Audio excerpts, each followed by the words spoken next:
안녕하세요. 정변호사 정진규입니다. 건물을 신축하는 공사 중에 당초의 계약상 공사 범위를 넘어서 추가로 공사를 시행하는 경우가 많습니다. 이때 추가 공사 대금을 둘러싸고 공사 도급인과 수급인 사이에 분쟁이 자주 발생하며 소송 건수도 상당합니다. 추가 공사에는 크게 두 가지 유형이 있는데요. 먼저 당초 공사 내용과 동일성을 유지하면서 시공 면적을 당초 계약보다 늘리는 등 양적으로 공사 범위를 넓히거나 사양을 고급화하는 등 질적으로 공사 가액을 높여 공사가 이루어지는 경우가 있을 수 있고, 둘째로 당초 공사의 동일성을 넘어서 아예 다른 공정의 공사까지 시공하는 경우가 있습니다. 예를 들면 건물의 골조 공사만 계약했다가 외벽 공사까지 하는 경우가 있겠죠. 수급인이 추가 공사 대금 채권을 인정받기 위해서는 몇 가지 요건을 갖추어야 합니다. 첫째, 수급인이 당초 계약 내용에 없던 추가 공사를 시행했어야 합니다. 둘째로, 그 추가 공사 금액이 얼마인지 밝혀야 합니다. 그리고 마지막으로 추가 공사 대금 지급에 관한 별도의 약정이 있어야 합니다. 이 중 추가 공사를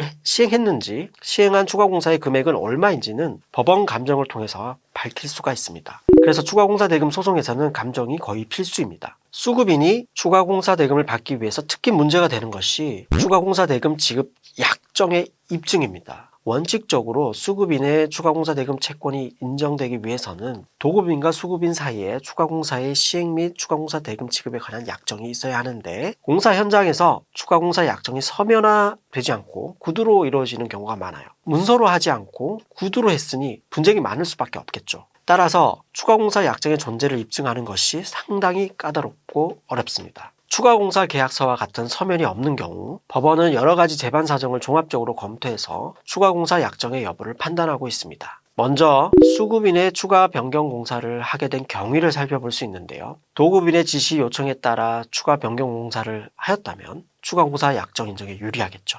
또 약정 도급 계약의 내용과 추가 변경 공사의 내용을 비교해서 신규 시설을 신설하는 추가 공사였다거나 평면 인면상의 현저한 변경이 동반된 추가 공사였다면 추가 공사 약정을 인정받을 가능성이 큽니다. 또 도급인의 공사 현장의 상주 여부를 따져볼 수 있는데요. 도급인이 공사 현장에 상주를 했다면 상당한 추가 공사가 진행되는 점을 알았을 가능성이 높으므로 적어도 묵시적으로 추가 공사 약정이 있었다고 볼 수 있는 것이죠.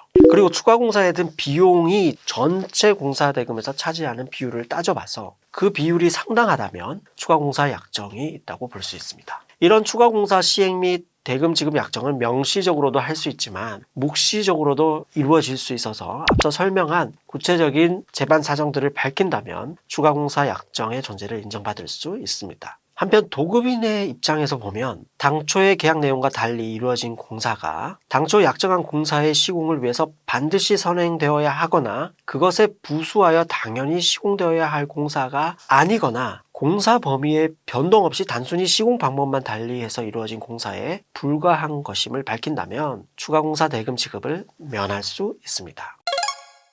이런 추가 공사 시행 및 대금 지급 약정은 명시적으로도 할 수 있지만 묵시적으로도 이루어질 수 있습니다. 총액 계약으로 공사 도급 계약을 체결하면서 공사 도급 계약서에 일체의 추가 공사를 인정하지 않는다 라는 조항을 두는 경우가 있는데, 원칙적으로 이런 조항은 수급인이 공사를 진행하면서 수급인의 필요에 따라 추가 공사를 하는 등 수급인의 귀책 사유로 추가 공사가 이루어진 경우에 한하여 적용되는 것으로 해석합니다. 따라서 설계 도서의 내용과 공사 현장의 상태가 일치하지 않아 설계 변경이 필요하거나 도급인의 필요에 의해서 추가 공사가 이루어지는 등 도급인의 귀책 사유로 설계 변경이 이루어진 경우에는 신의칙상 도급인이 위 약정을 근거로 추가 공사 대금의 지급을 거절할 수 없습니다. 추가 공사 대금 산정에 대해서 한번 살펴보면 건축 면적의 증가와 같은 양적 추가 공사의 경우에는 당초의 공사와 동일성이 인정되므로 공사 도급 계약 당시 공사 단가에 관한 약정이 있고 공사 단가를 기준으로 하여 총 공사 대금에 대한 약정이 이루어졌다면 그 공사 도급 계약상의 단가를 기준으로 해서 추가 공사 대금을 산정해야 합니다. 다만 공사 도급 계약상의 공사 단가의 약정이 공사 대금의 산정과 관련이 없는 형식적인 것에 불과한 때에는 공사 단가에 따른 공사 대금을 지급하기로 약정한 것으로 볼 수 없으므로 추가 공사 완료 시의 공사 단가를 기준으로 산정해야 합니다. 추가 공사 대금 분쟁은 구두 약정으로 진행되어서 근거가 부족하므로 당사자들이 애를 많이 먹습니다. 따라서 공사 중에 추가 부분이 발생하거나 변경사항이 발생하면 수급인은 가급적 문자 메시지나 이메일, 통화 녹음 등으로 도급인의 지시나 요청이 있었고 추가 대금을 지급하기로 했다는 점을 근거로 남겨두는 것이 좋습니다. 반대로 도급인의 입장에서도 수급인이 서비스로 해주기로 한 공사를 나중에 추가 공사라며 대금 지급을 요청할 수 있으므로 그러한 점을 입증할 수 있는 근거를 남겨두시기를 추천합니다. 이번 영상에서는 건설공사에서 추가